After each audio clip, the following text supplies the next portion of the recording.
नमस्कार, स्वागत है आप सभी का ज्ञान गंगा चैनल पर। हिंदू पंचांग के अनुसार प्रत्येक वर्ष आषाढ़ माह के शुक्ल पक्ष में पड़ने वाली एकादशी को देवशयनी एकादशी के नाम से जाना जाता है। देवशयनी एकादशी को आषाढ़ी एकादशी, पद्मा एकादशी, हरिशयनी एकादशी आदि नामों से भी जाना जाता है। मान्यता है कि इस दिन से भगवान विष्णु अगले 4 माह के लिए योग निद्रा में चले जाते हैं और सृष्टि के संचार का कार्यभार भगवान शिव को सौंप जाते हैं। चतुर्माह के आरंभ होने के साथ ही मांगलिक और शुभ कार्यों को करने की पाबंदी लग जाती है। आज के इस वीडियो में हम जानेंगे कि साल 2024 में देवशयनी एकादशी कब है। 16 या 17 जुलाई को एकादशी की तिथि क्या रहेगी, व्रत की विधि क्या है, व्रत की कथा क्या है और पारण का समय क्या रहेगा। तो चलिए शुरू करते हैं आज के वीडियो को। लेकिन वीडियो शुरू करने से पहले अगर आप मेरे चैनल पर नए हैं और अभी तक आपने इसे सब्सक्राइब नहीं किया है तो आगामी एकादशी व्रत की तिथियों की जानकारी प्राप्त करने के लिए आज ही मेरे चैनल को सब्सक्राइब कर लीजिए, साथ में बेल आइकन को प्रेस कर दीजिए ताकि आपको मेरे वीडियोस की नोटिफिकेशन मिलती रहे। वीडियो अच्छा लगे तो उसे लाइक और शेयर करना बिल्कुल मत भूलिए। तो चलिए शुरू करते हैं आज का वीडियो। देवशयनी एकादशी के दिन व्रती को ब्रह्म मुहूर्त में उठकर स्नान आदि से निवृत्त हो जाना चाहिए। उसके पश्चात स्वच्छ वस्त्र धारण करे और व्रत का संकल्प ले।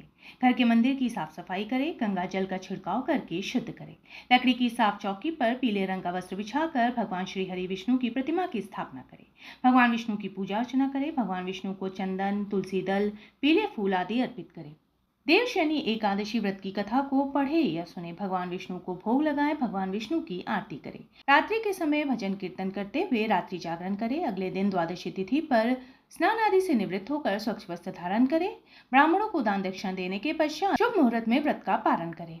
साल 2024 में देवशयनी एकादशी 17 जुलाई 2024 दिन बुधवार को है। पारण का समय रहेगा 18 जुलाई 2024 दिन गुरुवार को सुबह 5:35 से 8:20 तक। पारण तिथि के दिन द्वादशी समाप्त होने का समय रहेगा रात के 8:44 पर।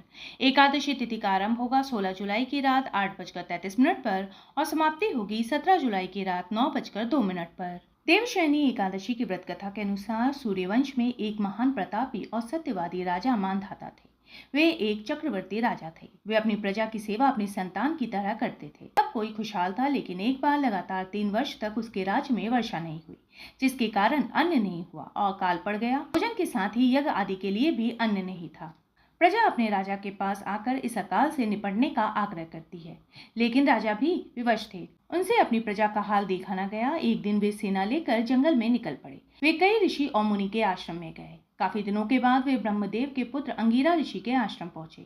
अंगिरा ऋषि को प्रणाम करके राजा ने अपने आने का प्रयोजन बताया। राजा ने अंगिरा ऋषि से कहा कि अकाल के कारण उनके राज्य में हाहाकार मचा हुआ है।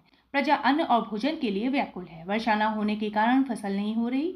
आप इस संकट से बाहर निकालने का कोई उपाय बताएं। तब अंगिरा ऋषि ने कहा कि हे राजन, इस संकट से निकलने का सबसे उत्तम उपाय है कि तुम आषाढ़ शुक्ल एकादशी को पद्मा एकादशी यानी देवशयनी एकादशी का व्रत रखो। इसके पुण्य प्रताप से तुम्हारे राज्य में वर्षा होगी, जिससे खुशहाली आएगी, प्रजा सुखी होगी और अन्न का संकट खत्म हो जाएगा। राजा ने अंगिरा ऋषि को प्रणाम किया और वापस अपने नगर लौट आए। देवशयनी एकादशी के दिन उन्होंने पूरी प्रजा और मंत्रियों के साथ इस व्रत को विधि पूर्वक किया। इस व्रत के पुण्य प्रभाव से राज्य में अच्छी वर्षा हुई, जिसके कारण फसलों की पैदावार अच्छी हुई। उनका राज्य फिर से धन और धान्य से परिपूर्ण हो गया। प्रजा सुखपूर्वक रहने लगी। मेरे वीडियो में अंत तक बने रहने के लिए आपका बहुत बहुत धन्यवाद। फिर मिलेंगे किसी नए वीडियो के साथ।